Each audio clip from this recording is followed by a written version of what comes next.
সাংবাদিক দম্পতি সাগর রুনি হত্যা নিয়ে নতুন নাটকের জন্ম হয়েছে। রাষ্ট্রপক্ষ হাইকোর্টে জানিয়েছে, গণ অভ্যুত্থান পরবর্তী 5 আগস্টের আগুনে ডিবি পুলিশের হেফাজতে থাকা সাগর রুনি হত্যা মামলার নথি পুড়ে গেছে। এদিকে নতুনভাবে এই হত্যাকাণ্ডের তদন্তের দায়িত্ব পাওয়া পিবিআই বলছে ভিন্ন কথা। সংস্থাটির দাবি, ডিবি পুলিশের অনেক অফিসার বদলি হওয়ায় পুরনো নথি খুঁজে পাওয়া যাচ্ছে না। রিপোর্ট ফরুক বাবুর। সাংবাদিক দম্পতি সাগর সরোয়ার ও মেহেরুন রুনি হত্যা মামলা নিয়ে আওয়ামী লীগ সরকার একের পর এক নাটকের জন্ম দেয়। বিচার পাওয়া যেন সোনার হরিণ, সেই পর্যায়ে চলে গেছে সাংবাদিক দম্পতি হত্যার মামলা। পুলিশ, গোয়েন্দা পুলিশ, র্যাব সবাই মিলে 117 বারের প্রতিবেদন দাখিলের সময় পরিবর্তন করেছে।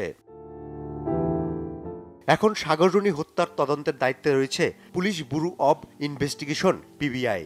এদিকে 13 বছর বিচারের মুখে ঝুলে থাকা হত্যা মামলা নিয়ে আবারও দেখা দিয়েছে ধোঁয়াশা। মঙ্গলবার বিচারপতি ফাতেমা নজিব ও বিচারপতি শিকদার মাহমুদুর রাজীবের হাইকোর্ট বেঞ্চকে রাষ্ট্রপক্ষের আইনজীবী জানান, 5 আগস্টের আগুনে ডিবি পুলিশের হেফাজতে থাকা সাগর রুনি হত্যা মামলার নথি পুড়ে গেছে। এ তথ্য জানানোর পর তদন্ত শেষ করতে নতুনভাবে 6 মাস সময় দিয়েছে হাইকোর্ট। রাষ্ট্রপক্ষ একটু বলার চেষ্টা করেছেন যে অনেক কিছুই ডিসঅ্যাপিয়ার হয়ে গেছে, অনেক কিছুই অনেক দিনের আগের নথি, অনেক কিছুই খুঁজে পাওয়া যায়নি।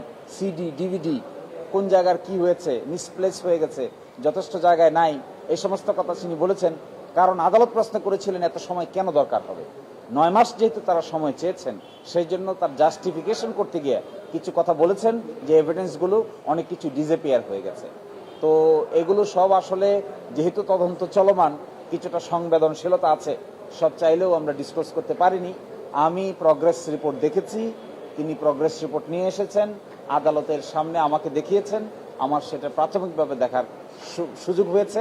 আমার মনে হয় তারা সিনসিয়ার ওয়ার্ক করছে, আর একটু সময় দিলে অসুবিধার কোনো কারণ থাকবে না। এদিকে তদন্তকারী সংস্থা পিবিআই গণমাধ্যমকে খুদে বার্তায় জানায়, ডিবি পুলিশের অধিকাংশ অফিসার বদলি হওয়ায় পুরনো নথি খুঁজে পাওয়া যাচ্ছে না। নথি খুঁজে পাওয়া সময় সাপেক্ষ বলেও জানিয়েছে পিবিআই। ফরুক বাবু, বাংলা ভিশন, ঢাকা।